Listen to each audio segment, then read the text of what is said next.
స్తోత్రం. ప్రభువైన యేసుక్రీస్తు వారి నామములో ఈ పునరుత్థాన ఆరాధన నిర్వహిస్తున్న అందరికీ కూడా వందనాలు తెలియజేస్తూ ఉన్నాను. దేవునికి స్తోత్రం.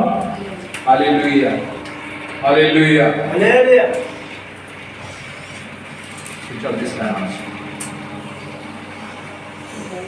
ఈ రోజున మరి మనమందరము కూడా వాక్య ధ్యానంలో అతి ముఖ్యమైనటువంటి విషయాన్ని జ్ఞాపకం చేసుకుంటూ ఉన్నాం.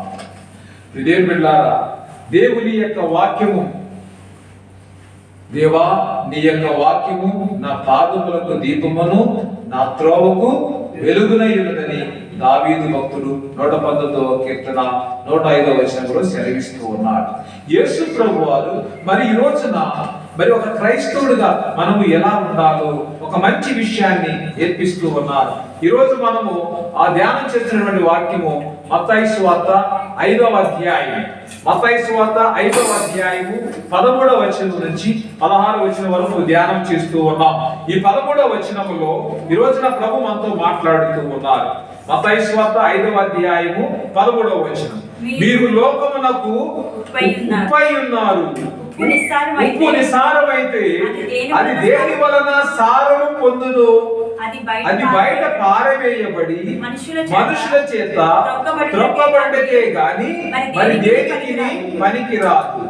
మీరు లోకమునకు వెలుగై ఉన్నారు. కొండ మీద నుండి పట్టణము మరుగై జారదు. మనుషులు దీపము వెలిగించి కొంచెం కింద పెట్టరు, కానీ అది ఇంట నుండి వారికి అందరికి వెలిగించుటకై దీపస్తంభము మీదనే పెట్టుదురు. మనుషులు మీ సత్క్రియను చూసి పరలోకమందున్న మీ తండ్రిని మహిమపరచినట్టు వారి ఎదుట మీ వెలుగు ప్రకాశింపనీయుడి. దేవునికి స్తోత్రం. మీరు లోకమునకు ఉప్పై ఉన్నారు. ఇది ఎంతమంది అంగీకరిస్తారండి? అసలు వినేవాడికి విడ్డూరు కాదు. ఉప్పు ఏంటండి, ఏం బాగుంది అది అని విచిత్రంగా దేవుడి talk so strangely about us. అయితే ఇక్కడ ఇప్పుడు ఉప్పు అనేది చాలా ప్రాముఖ్యమైనటువంటిది మన యొక్క అనుదిన దైనందిన జీవితంలో. ఆ మెడిసిన్ లో కూడా దీన్ని వాడతారు. ఎందుకంటే ఇది ఒక అతి ముఖ్యమైనటువంటిది ఉప్పు అనేటువంటిది. మనిషి మీరు లోకంలో ఉప్పు. ఈ ప్రసంగాన్ని ఎక్కడ స్టార్ట్ చేశారంటే ప్రభు వారు కొండ మీద వారికి అష్టభాగ్యాలు చెప్పారు, 8 సూత్రాలు చెప్పారు. దీనాత్ములు, ధన్యులు, దేవరాజు. ఆ విధంగా ఆ అష్టభాగ్యాలు చెప్పినప్పుడు దాని తర్వాత వచ్చిన వాక్యమే ఇది. శిష్యులు చెప్తున్నారు, మీరు లోకానికి ఉప్పై ఉన్నారు. మీరు లోకమునకు ఉప్పై ఉన్నారు. You are salt of the world అన్నారు. అంటే నువ్వు ప్రపంచానికి, లోకానికి ఉప్పై ఉన్నావు. ఉప్పు అనేక విధాలుగా మనం ఉపయోగిస్తూ ఉన్నాం. దేవుని బిడ్డలారా, అంటే ఉప్పు అని ఎందుకు అన్నారంటే ఉప్పుకి ముఖ్యంగా 3 గుణాలు ఉన్నాయి. ఏంటంటే ఉప్పు శుద్ధతకు, శుద్ధత అంటే శుభ్రతకు, శుద్ధిగా ఉంటుంది, ప్యూరిటీ. ఉప్పు శుద్ధతకు చిహ్నము. అయితే ఇది ఏంటంటే యాక్చువల్లీ ఈ ఉప్పు ఎలా ఫామ్ అయిందంటే సూర్యుడు, సముద్రము. అంటే సూర్యుని వేడికి సముద్రంలో ఉన్నటువంటి నీరు ఎలా మారింది? గడ్డ కట్టింది. అది ఉప్పు అయింది. దాన్ని అందుకే ప్యూర్ అంటారు. అందుకే ఉప్పును సేంద్రియ, అంటే ఆ లవణాల ఇంట్లో కూడా ఉప్పుకి ఒక ప్రత్యేకత ఉంది. సో ఈ యొక్క ఉప్పు ఈ విధంగా అంటే sun and salt, sea and salt. అర్థమవుతుందా? Sea and salt, sun and salt. Sea అంటే ఏంటి? సముద్రము. సముద్రము నీటి నుంచి ఉప్పు వచ్చింది. సముద్రపు నీటికి ఎవరు కలిశారు? సూర్యుడు జత కలిశాడు. అంటే ఈ యొక్క ఉప్పు సాల్ట్ ఉంది, రుచికి ఉంది. అర్థమైందా? అంటే ఎంతగా దేవుడు మనల్ని, అంటే సన్ అండ్ సాల్ట్ ఏ విధంగా ఏకం చేస్తే ఆ ద్రవణము, ఆ యొక్క లవణము అంటే సాల్ట్ ఏర్పడిందో ఆ విధంగా మన యొక్క జీవితం కూడా ప్రభు వెలుగైతే మనము చీకటిలో, అందుకే యెషయా ప్రవక్త చీకటిలో నడిచి జనులు గొప్ప వెలుగును చూచినారు. ఇక్కడ ఉప్పు వల్లే మనం ఎలా ఉండాలంటే పరిశుద్ధంగా ఉండాలి. ఉప్పు తెల్లగా ఉండాలి. ఉప్పు తెల్లగా ఉంటుందండి. సో ఇది ఒక గుణం. ఉప్పు సింబలైజెస్ ప్యూరిటీ. అంటే మన యొక్క అంతరంగ శుద్ధిని మనము తెలియచేస్తూ ఉన్నది ఉప్పు. రెండవ గుణం ఏంటంటే salt is used as a preservative. Hello, మొదట ఏం చెప్పాను? Salt symbolised purity. రెండోది ఏంటి? Salt is used as a preservative. Preservative దేనిని నిల్వ చేయాలంటే ఏం వాడతాం మనం? ఉప్పును వాడతాం. మనందరికీ కూడా బాగా తెలిసింది ఏంటంటే ఊరగాయ పచ్చడి, ఆవకాయ పచ్చడి పెట్టారంటే దాంట్లో ఉప్పు ఎక్కువ మోతాదులో వాడతాం. We use more salt. ఎందుకంటే ఉప్పు అనేది మామిడికాయ పచ్చడికి ఒక ప్రిజర్వేటివ్. మరి అసలు ఈ యొక్క ఉప్పు గురించి యేసుప్రభువారు ఎందుకు మాట్లాడారు అనేది ఒక ప్రశ్న. అంటే ఇది యేసుప్రభువారి యొక్క ఉప్పును ఒక ప్రిజర్వేటివ్ గా మాట్లాడారా? ఎందుకు మాట్లాడారు? క్రైస్తవుడు అంటే ఫస్ట్ తన శిష్యులో ఉండాల్సింది ఏమిటి? పరిశుద్ధత ఉండాలి. అందుకే సాల్ట్ సింబలైజ్ ప్యూరిటీ అన్నాం. సో రెండవది సాల్ట్ సింబలైజ్ ప్రిజర్వేటివ్ అన్నాం. అంటే ఇక్కడ ప్రిజర్వేటివ్ అంటే నిల్వ ఉంచాలి అంటే ఉప్పును వాడుతూ ఉన్నాం. సో ఇప్పుడు గలిలయ సముద్రములో వీళ్ళు వేటాడి చేపలు పట్టేవాడు. ఆ గలిలయ సముద్రంలో పట్టినటువంటి చేపల్ని యెరూషలేము తీసుకురావాలంటే 3 రోజులు పట్టేది.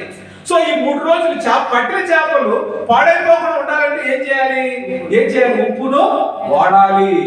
అంటే లేకపోతే అంటే ఇప్పుడు ఏదైనా అంటే ఇప్పుడు మనకి ఏమొచ్చాయి? ఫ్రీజర్లు వచ్చాయి, రెఫ్రిజిరేటర్లు వచ్చాయి. కాబట్టి చేపలు పాడైపోకుండా వాళ్ళు బోట్లో వెళ్తున్నప్పుడు ఆ కూలింగ్ ఇవన్నీ కూడా వేసి చేపలు పాడవకుండా వాడుతుంది. ఇప్పుడు ఇది రాకముందు ఏం వాడారంటే ఉప్పునే నిల్వ ఉంచడానికి వాడారు.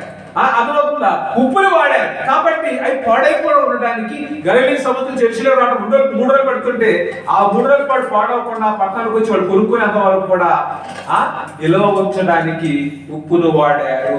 దేవుని బిడ్డలారా, అంటే ఇక్కడ సమాజములో నశించిపోతున్న దానిని వెతికి రక్షించడానికి మనిషి కుమారుడు భూమి మీదకి వచ్చాడు. మత్తయి సువార్త, లూకా సువార్త 19వ అధ్యాయం 10వ వచనం. నశించి ఉన్న దాన్ని వెతికి రక్షించడానికి మనిషి కుమారుడు భూమి మీదకి వచ్చాడు. అంటే ఇప్పుడు మన యొక్క బ్రతుకులు ఎలా ఉన్నాయంటే అక్కడ మోరల్ స్టాండర్డ్స్ పడిపోయి, నైతిక విలువలు పడిపోయి, మానవత్వం మంట కలిసిపోయి అలాంటి సమాజంలో బ్రతుకుతున్న మనల్ని ఇక నశించిపోకుండా మనల్ని బ్రతికించడానికి యేసు ప్రభువారు ఉప్పు వలె నిన్ను పరలోకం తీసుకువెళ్ళడానికైనా భూమి మీదకి వచ్చాడు. దేవునికి స్తోత్రం.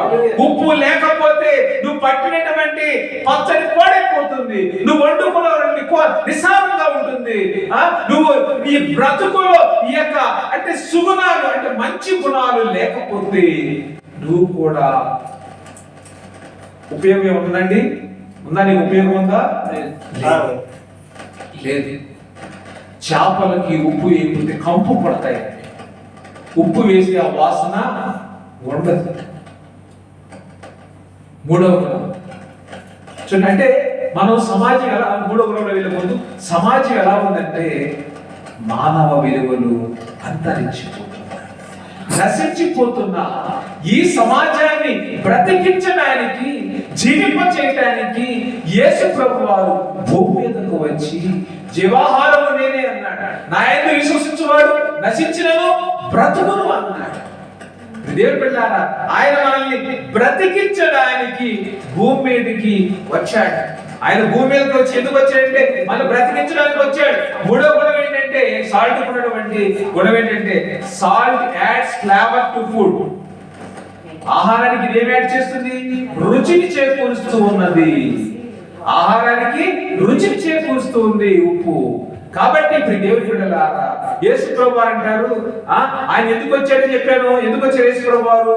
నశించిన దానిని వెతికి రక్షించడానికి వచ్చాడు.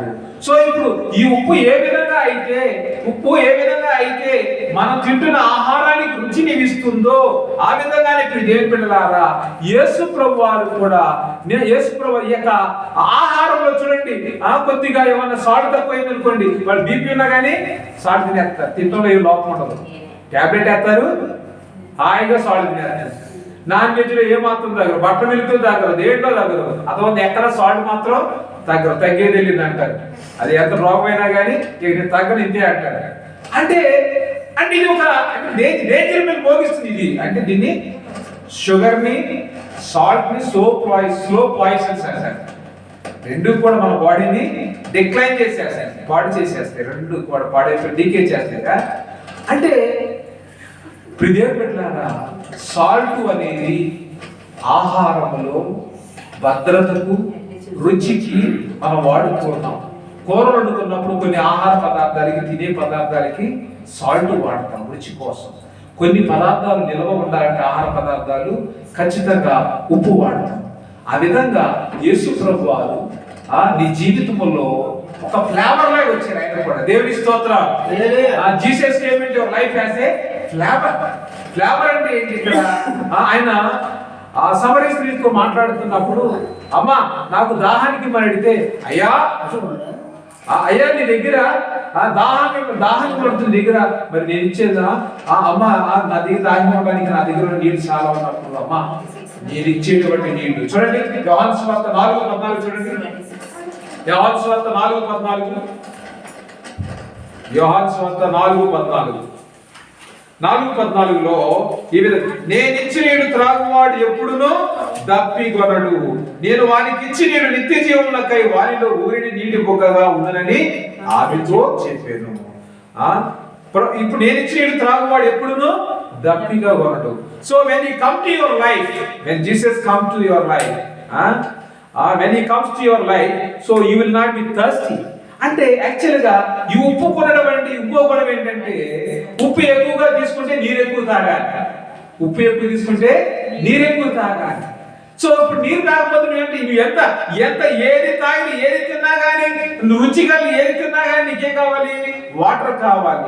Water is the most essential thing in your life. So అంటే ఇప్పుడు నువ్వు సాల్ట్ కన్స్యూమ్ చేస్తున్నావు, ఎంత కన్స్యూమ్ చేస్తున్నావో అంత వాటర్ తాగాలి. అందుకే యేసు ప్రభువారు నీ జీవితంలో ఇంకా ఎలా ఉన్నారంటే ఊరిని బొగ్గలాగా ఉన్నారు. దేవునికి స్తోత్రం. హల్లెలూయా. ఆయన ఊరిడి బుగ్గలాగా ఉన్నారు, నీళ్ళు ఊరిడి బుగ్గలాగా ఉన్నారు. ఆ స్త్రీ ఆయన చూసి, అయ్యా దప్పి కొనుక్కున్నట్లు చేదుకొండకు ఇంత దూరం రాకున్నట్లు ఆ నీళ్లు నాకు దయచేయమని ఆయన అడిగింది. ఎందుకు అడిగిందంటే, అమ్మా నేను ఇచ్చి నీళ్ళు త్రాగువాడు ఇంకా ఎప్పుడునో దప్పిగా కొనడు, నేను వానికి ఇచ్చి నీళ్ళు నిత్య జీవముకై వారిలో ఊరిని నీటి బొగ్గగా ఉందని ఆమెతో చెప్పాను. దేవుని బిడ్డలారా, ఆయన ఒక నీటి బొగ్గగా నీలో ఉన్నటువంటి దాహం అంటే మనుషునికి they have so many cravings, అంటే డిజైర్ చాలా ఎక్కువ లేక జీవితంలో అనంతమైన కోరికలతో క్రీస్తు లేకుండా బ్రగిపోతూ ఉన్నారు. క్రైస్తవులైన వారు కూడా క్రీస్తుని విడిచి లోకానుసారంగా జీవిస్తూ ఏదో కావాలని, ఏదో సాధించాలని లోకం వైపు ప్రయాణం చేస్తూ ఉన్నారు. క్రీస్తు లేని వాడు దప్పిగా కొట్టాడు. ఎవరికి దాహం అండి? క్రీస్తు లేని వాడికి దాహం. అంటే ఇప్పుడు జీవజలాన్ని అంటే ఏమన్నా, నేను ఇచ్చి నీళ్ళు త్రాగితే నువ్వు ఇంకా జీవితంలో నువ్వు దప్పిగా కొనవు అన్నాడు. ఆయన ఎవరు? ఊరేడి బుగ్గ. అంటే దీంట్లో నువ్వు చేతులకు నీరు తీసుకుని తాగటమే నువ్వు నీ పని అన్నాడు. దేవుని బిడ్డలారా, మన యొక్క జీవితంలో క్రీస్తు ఉంటే నువ్వు దప్పిక కొనవు. దప్పిక అనేది దురాశ. లోకంలో మనిషికి ఏంటంటే దప్పిక.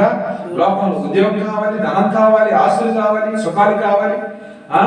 అదేవిధంగా మనం ఏదో కావాలని పరుగులు తీస్తున్నా ఈ లోకంలో నీకు దాహము తీరడం లేదు. అంటే ఉప్పు వంటి జీవితం ఎలా అయిపోయిందంటే కరిగిపోతూ ఉన్నది. ఉప్పు పలుకులుగా ఉండాలి, అది ఆ నీటిలో వేస్తే ఏమైంది? కరిగిపోతూ ఉన్నది. అలాగా క్రీస్తు లేనివాడు లోకములో కరిగిపోతున్నాడు, కలిసిపోతున్నాడు. ఈ రోజున ఒక క్రైస్తవుడిగా మనము ప్రభు మనల్ని రక్షించడానికి భూమి మీదకి వచ్చాడు. ఈ లోకంలో కలిసిపోతున్న మనల్ని వెతికి రక్షించడానికి యేసు ప్రభువు భూమి మీదకి వచ్చి నిన్ను నన్ను తన యొక్క రక్తము చేత వెల్లడించుకొని ఉన్నాడు. దేవునికి స్తోత్రం. హల్లెలూయా. అంతేగాని ఇంకా ఏదో నేను దప్పిక కొనాలనడానికి వీలేని రోజున నీ దాహాన్ని తీర్చాడు. నీ యొక్క దాహాన్ని తీర్చి నిన్ను జీవ జలముల నీటి బొగ్గల యొద్ద నడిపిస్తూ ఉన్నాడు. దేవునికి స్తోత్రం. అతడు నీటి ఎరడు నాటబడిన ఆ చెట్టు వలె ఆకు వాడక ఎప్పుడు కూడా ఫలిస్తూ ఉంటాడు, ఫలించేది వృక్షముగా ఉంటాడు. దేవునికి స్తోత్రం. హల్లెలూయా. యోసేపును ఫలించేది ద్రాక్షాకొమ్మ అన్నాడు. ఆదికాండము 49:20 చూస్తే ఆయన ఏమన్నాడంటే యోసేపు యొక్క 12 గోత్రాల గురించి ఆయన చెప్తూ యోసేపు ఫలించడి కొమ్మ, ఓట యుద్ధ ఫలించడి కొమ్మ, దాని రెమ్మలు గోడ మీదకి ఎక్కి వ్యాపించును. దేవునికి స్తోత్రం. యోసేపు అంటే ఎవరండి? ఫలించడి కొమ్మ. You should be Joseph. నువ్వు ఈ రోజున ఒక యోసేపు అవ్వాలి. నీ జీవితం ఫలించాలి, నీ కొమ్మలు వ్యాపించాలి. ఈ లోకములో ప్రభువును ప్రకటించేవాడిగా, ప్రభు యొక్క స్వార్థను వ్యాప్తి చేసేవాడిగా నువ్వు నేను మారాలి. దేవుని బిడ్డలారా, క్రీస్తు ఉప్పు వలె నీ జీవితంలో ప్రవేశిస్తూ ఉన్నాడు. ఆయన ఉప్పు అన్నాడు. మొదట ఆయన ఏమన్నాడండి? ఉప్పు అన్నాడు. తర్వాత ఆయన ఏమన్నాడు? మీరు లోకానికి వెలుగై ఉన్నారు. దేవునికి స్తోత్రం. రెండో మాట ఏం చెప్పారండి? 14వ వచనం, మీరు లోకమునకు వెలుగై ఉన్నారు. కొండ మీద కట్టినటువంటి పట్టణము మరుగై ఉన్నది. ఆ విధంగా మనుషులు దీపం వెలిగించి కొంచెం కింద మంచం కింద ఎవరు పెట్టరు కదా. ఇంకొక పాయింట్ మర్చిపోయింది. ఏంటంటే అసలైన విషయం ఏంటంటే ఉప్పు సారం గురించి దాని రుచి గురించి మాట్లాడు, కానీ అది నిస్సారమైతే దానికి ఎవరు సారం కల్పించగలరు? క్వశ్చన్ మాట్లాడుతుంటారు యేసు ప్రభువు. క్వశ్చన్ అంటే ఉప్పు ఒకవేళ దాని సారాన్ని కోల్పోతే దానికి ఎవరు సారం ఇవ్వగలరు?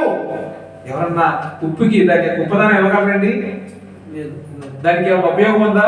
ఉప్పు సారం కోల్పోతే అది పడద్రోయబడి త్రొక్కబడుతూ ఉన్నది, త్రొక్కేస్తాం.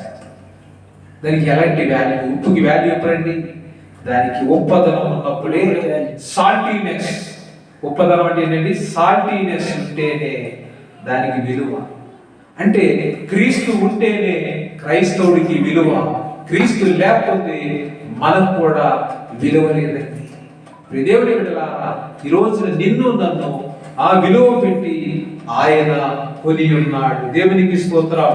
యోసేపును ఏ విధంగా దేవుడు యోసేపు ఫలించడి ప్రోమ ఎందుకు అయ్యాడంటే తన క్రియలు ఫలించాయి. తన క్రియలు ఫలించాయి. ఈ రోజున మన యొక్క జీవితం ఎలా ఉండాలి అంటే దేవుని బిడ్డలారా, మన క్రియలు దేవుని మహిమపరిచేటువంటిగా ఉండాలి. ఆ వాక్యం చూడండి. 16వ వచనం, మనుషులు, మత్తయి సువార్త 5వ అధ్యాయం 16వ వచనం, మనుషులు మీ సత్క్రియలు చూచి పరలోకమందున మీ తండ్రిని మహిమపరచునట్లు వారి ఎదుట మీ వెలుగు ప్రకాశింపనీయుడి. మనుషులు ఏం చూసండి? మన సత్క్రియలు చూసి మీ తండ్రిని మహిమపరచునట్లు వారి ఎదుట మీ వెలుగు ప్రకాశింపనీయుడి అన్నాడు. అంటే ఈ రోజున క్రైస్తవుడు ఎలా ఉండాలంటే మనుషులు మీ సత్క్రియలు. క్రైస్తవుడు అంటే మంచితనానికి, ప్రేమకు, జాలికి, సమాధానానికి, శాంతికి, కరుణకు ఒక నిలయముగా ఉన్నాడు క్రైస్తవుడు. ఈ సుగుణాలు కలిగి ఉండాలి. క్రీస్తులో ఉన్న గుణాలన్నీ కూడా ఎవరు ఉండాలి? క్రైస్తవుల్లో ఉండాలి. అందుకే మనుషులు మీ సత్క్రియలు చూసి పరలోకమందున్న మీ తండ్రిని మహిమపరచినట్లు మనం ఏం చేయాలి? మన యొక్క వెలుగు ప్రకాశింపని వారి ఎదుట మీ వెలుగు ప్రకాశింపనీయుడి అన్నారు. అంటే ఈ గుణాలతో మనము జీవిస్తే ఖచ్చితంగా ఆ క్రీస్తు వాళ్ళ ఎదుట నివసిస్తాడు. ఆ ప్రేమను బట్టి వాళ్ళు ఆకర్షితులవుతారు. అంటే నువ్వు ఇక మంచం కింద కొంచెం కింద పెట్టిన దీపముగా కాకుండా దీపస్తంభము మీద పెట్టిన దీపముగా ఉంటూ అందరికీ నీ సుగుణాలతో వెలుగునిస్తావు. దేవునికి స్తోత్రం. హల్లెలూయా, హల్లెలూయా, హల్లెలూయా. సో ఇంకా మనము వాక్యం ఏమవుతుందంటే వేషధారుల మన వీధిలో తిరగాల్సిన అవసరం లేదు, సమాజ మందిరంలో ఉండాల్సిన అవసరం లేదు. మన వెలుగు ప్రకాశిస్తూ ఉన్నది. దేవునికి స్తోత్రం. Some people they don't talk, they do. వాళ్ళు మాట్లాడారు, చేసి చూపిస్తారు. సో ఆ విధంగా క్రైస్తవుడు ఉండాలి. క్రైస్తవుడు అనేవాడు అదమైన డబ్బాలు కొట్టేవాడు కాదు, గొప్పలు చెప్పుకునేవాడు కాదు, అదమైన ఏదో వేషాలు వేసుకునేవాడు కాదు. క్రైస్తవుడు అనేవాడు తన క్రియల ద్వారా మాట్లాడతాడు. దేవునికి స్తోత్రం. మదర్ తెరీసా నేను సేవ చేస్తున్నాను, నా డొనేషన్ ఇవ్వండి ఎక్కడ అడుక్కోలేదు. మదర్ తెరీసా చేసిన క్రియలు మనుషుల హృదయాలను కదిలించాయి. దేవునికి స్తోత్రం. అది క్రీస్తు ప్రేమ అండి. క్రీస్తు ప్రేమ కుష్ఠరోగులను ప్రేమించింది, దీనులను అభాగ్యులను చేరదీసింది, వితంతులను, విధవరాండ్లను, వృద్ధులను అందరినీ కూడా చేరదీసింది. ఇది క్రీస్తు ప్రేమ. దేవుని బిడ్డలారా, ఆ ఉప్పు ఏ విధంగా ఆ ఉప్పదరాన్ని కోల్పోతే అది పాడవేయబడుతుందో, అదే విధంగా చెట్టు ఫలించకపోతే దాన్ని నరికి వేసి అగ్నిలో వేయబడుతుందో, అదే విధంగా నువ్వు నేను ఫలించకపోతే మండుచున్నటువంటి అగ్నిగుండములో వేయబడతాము. దేవుడు దేవదూతలను కూడా విడిచిపెట్టలేదు. దేవదూతలు లూసిఫర్ దేవుని వ్యతిరేకంగా మాట్లాడినప్పుడు ఆకాశం నుంచి దేవుడు లూసిఫర్ను తోసివేశాడు. అంతులేని అగాధములోనికి వెళ్ళిపోయింది లూసిఫర్. దేవుని బిడ్డలారా, ఈ రోజున దేవుని ఎదుట దేవుని సన్నిధిలో ఉన్న మనము ప్రభు నేర్పినటువంటి ఆ సుగుణాలు నేర్చుకుని సమాజంలో మనం జీవిస్తున్నప్పుడు అనేక మంది క్రీస్తు ప్రేమకు ఆకర్షితులు ఉన్నట్లుగా మనం జీవించాలి. మన వెలుగు వారి ఎదుట ప్రకాశింపనీయాలి. ప్రభు ఏమన్నారు? లోకములకు వెలుగును నేనే అన్నారు. లోకములకు వెలుగును నేనే అన్నారు. ఆ వెలుగు మనం ప్రకాశింపనీయాలి. ఆ వెలుగు ఎప్పుడైతే ప్రకాశిస్తూ ఉన్నదో అనేక మంది చీకటిలో నుంచి వెలుగులోనికి వస్తారు. నిసారమైన చెడిపోయినటువంటి బ్రతుకులు బాగు చేసుకుంటారు. క్రీస్తు దగ్గరకు వచ్చి వీళ్ళు రావాలి అంటే కారణం ఎవరు? మనమే. ఎవరండి? మనమే. మన బ్రతుకులు సువాసనగా ఉండాలి అని వాక్యం సెలవిస్తున్నది. ప్రియ దేవుని బిడ్డలారా, వాక్యము మనమందరం కూడా సువాసన లాగా ఉండాలి.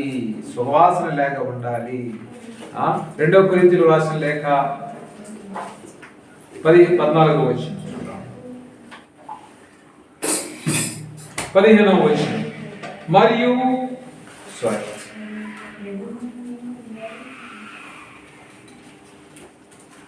14వ వచనం చదువుతున్నాను. 2 కొరింథీయులకు రాసిన లేఖ 2వ అధ్యాయం 14వ వచనం. మా ద్వారా ప్రతి స్థలమందును క్రీస్తును గూర్చిన జ్ఞానం యొక్క సువాసనను కనపరచుచు ఆయన యందు మమ్మును ఎల్లప్పుడూ విజయోత్సవముతో ఊరేగించుచున్న దేవునికి స్తోత్రము. రక్షించబడి వారి పట్టను నశించు వారి పట్టను మేము దేవునికి క్రీస్తు సువాసన ఉన్నాము. నశించు వారికి మరణార్థమైన మరుపు వాసనగాను, రక్షింపబడి వారికి జీవాత్మైన జీవపు వాసనగాను ఉన్నాము. దేవునికి స్తోత్రం. హల్లెలూయా, హల్లెలూయా. రక్షించబడి వారికి ఎలా ఉన్నారండి? జీవాత్మైన సువాసనగా ఉన్నారు. మరణించు వారికి మరణార్థమైనటువంటి సువాసనగా ఉన్నారు. ప్రతి స్థలమందును క్రీస్తును గూర్చిన జ్ఞానము యొక్క సువాసనను కనబరుస్తూ ఉన్నారు.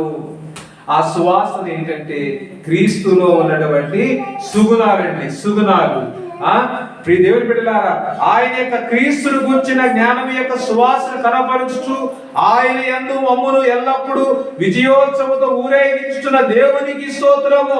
ఆయన గుణాలు కలిగి మేము ఆయన గురించి బోధిస్తున్నప్పుడు అనేక మంది రక్షణార్థమైనటువంటి మారు మనసు పొందుకుంటున్నారు. జీవార్థమైనటువంటి జ్ఞానాన్ని పొందుకుంటున్నారు.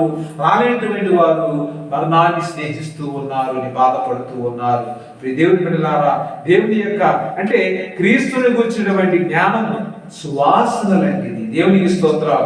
అది మన యొక్క జీవితాలకు జీవాన్ని కలుగు చేస్తూ ఉన్నది. అందుకే మీరు మీ యందు నా మాటలను నా యందు మీరు ఉండి మీకు ఏది ఇష్టమో. So you should be with him. అంటే మనం ఆయనతో అంటుకట్టబడి ఉండాలి. యోసేపు దేవునితో అంటుకట్టబడి ఉన్నాడు కాబట్టి తను అడుగు పెట్టిన ప్రతి స్థలమందు కూడా దేవుడు యోసేపుని దీవించాడు. దేవుని స్తోత్రం. హల్లెలూయా. యోసేపుని బట్టి పొతీఫరు కుటుంబాన్ని దీవించాడు. యోసేపుని బట్టి ఐగుప్తు దేశాన్ని దీవించాడు. దేవుని బిడ్డలారా, ఈ రోజున నిన్ను బట్టి నీ కుటుంబం రక్షించబడాలి, నీ సమాజం రక్షించబడాలి, నీ సంఘం రక్షించబడాలి. నీతో ఉన్న వారందరూ కూడా అందరికీ నువ్వు ఎలా ఉండాలంటే సువాసనగా ఉండాలి. దేవుని బిడ్డలారా, ఉప్పు ఏ విధంగా దాని సారం కోల్పోతే అది ఉపయోగకరంగా నిరుపయోగంగా మారుతుందో ఆ విధంగా క్రైస్తవ జీవితం ఉండకూడదని ప్రభు హెచ్చరిస్తూ ఉన్నాడు. కాబట్టి మనమందరం కూడా క్రీస్తు వెలుగు, ఆయన వెలుగులో ఉండాలి, ఆయన సారములో ఉండాలి. దేవునికి స్తోత్రం. హల్లెలూయా. రెండు కూడా ఆయన సారంలో ఉండాలి. ఆయన క్రీస్తు సారం మనలో నరనరాలు జీవించుకోవాలి. జీవించేది నేను కాదు, క్రీస్తే నాయకుడు జీవిస్తున్నాను అన్నాడు పౌలు గారు. ఆ విధంగా క్రీస్తు నీలో జీవిస్తే క్రీస్తు గుణాలు అందరికీ కనపడతాయి. కాబట్టి చీకటిలో ఉన్నవారు, అంధకారంలో ఉన్నవారు, పాపంలో ఉన్నవారు, నేను ద్వేషించిన వారు, తిరస్కరించిన వాడు, నీ మీద అసూయ కలిగిన వారు అందరూ కూడా క్రీస్తుని నీలో చూడాలి. దేవునికి స్తోత్రం. హల్లెలూయా, హల్లెలూయా. ఈ విధంగా క్రీస్తు ప్రేమను ప్రకటించే వారిగా మనం ఉందాము. క్రీస్తు ప్రభు మనకు నేర్పించినటువంటి ఆ మంచి మాటలు ప్రపంచానికి, ఆ ప్రేమ మార్గాన్ని ప్రపంచానికి బోధించి క్రీస్తు మార్గంలో మనం అందరం కూడా నడుచుకుందాం. దేవుడి మాటలు దీవించి మన కుటుంబాన్ని ఆశీర్వదించిన గాక. ఆమేన్.